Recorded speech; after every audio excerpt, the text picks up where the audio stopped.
Alright, so here we go. Here's a quick video on how to replace your air filter. Hopefully it helps. Okay, great. Just wanted to show you briefly on the manual here. It does show to change the filter at every 50,000 miles. Obviously, I'm changing mine at 15,000 miles. Just thought it was kind of funny how it gives you some directions here. Make it look easy. Remove the spring clamps that hold the cover on. Lift off the cover. Thought it was kind of funny. It even has a little picture here showing it how easy it is to slide the filter off. Obviously, the person that wrote this never did it firsthand. So after I remove the spring clips, you can see when I'm moving the filter cover up, it doesn't even move that much up, maybe a ½ inch at best. So you can see I can barely get my finger in there. I can feel the filter, but I can't even pull it out. So I'm sure if you really just strained and pulled the filter out, trying to put it back in would just not be seated correctly, and just wouldn't be a good scenario. I don't think. Dirt and debris will fly everywhere. So here's another quick method. After I undo the clips, I go ahead and just focus on the mass airflow sensor, and this comes off really simple. All you're going to have to do is just look at the little gray retainer clip. It moves back up and down, so move it up. Go ahead and just grab a flathead screwdriver, or a smaller one than I have right there, and move the little gray tab down. You'll see it kind of pushes down until you can feel it loose. So you don't want to push too hard, it will break. So just push it slightly, gently down. Then it comes right off. So go ahead and just put it to the side. You'll need it later. And you'll notice the plug is still on there pretty securely. So just push down the little black end tab, push it down. You can see with my thumb there, I'm pushing it down, and then just slide it back. Put that wiring to the side. And the next thing what I like to do is just remove the actual hose. Just undo this hose clamp, just loosen it up here till you feel it loose. And no worries putting this thing back on. It does have a factory tab, so it goes in the exact same place as factory specs. So once you remove that, you can see how easy the top cover just comes right off, as it should be. So I'm not sure why they don't say that in the manual. Okay, so you can see my filter here. It's pretty dirty. Like I said, live in Arizona.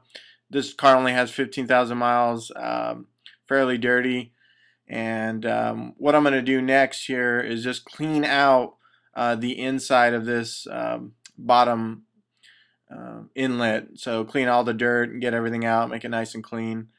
Okay, so, and this is the, just wanted to show you real quick this tab. There's another little rubber tab on these filters. It even has an up stamp to show you that you're not going to put it in the wrong way. Just compared to the new one, you can obviously see the difference in how clean it is.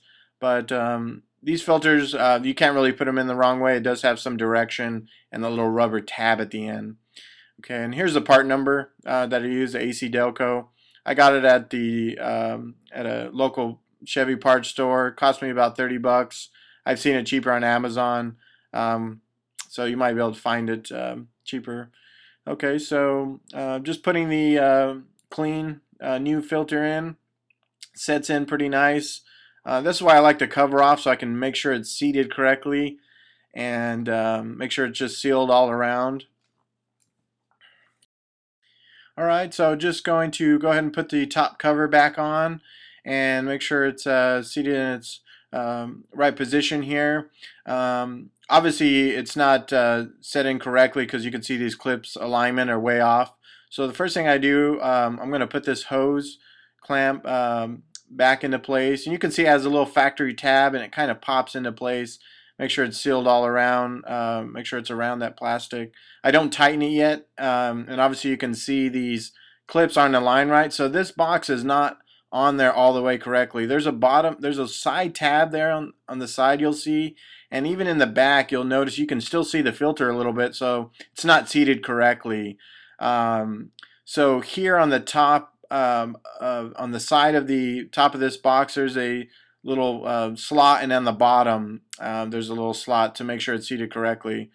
And you'll know if it's seated right because these tabs should go on with little resistance. Obviously you want it to clamp into place just like that, not anything too forceful.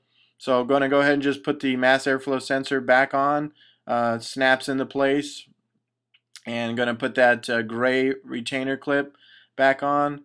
Also snaps right into place, so make sure that's fully secure.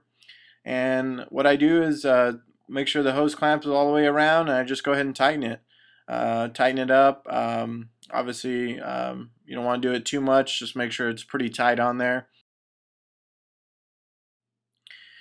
Great, so hopefully this video was helpful to you that are going to change your air filter on your Malibus. Hopefully my voice wasn't too annoying, but that's what the mute button's for. So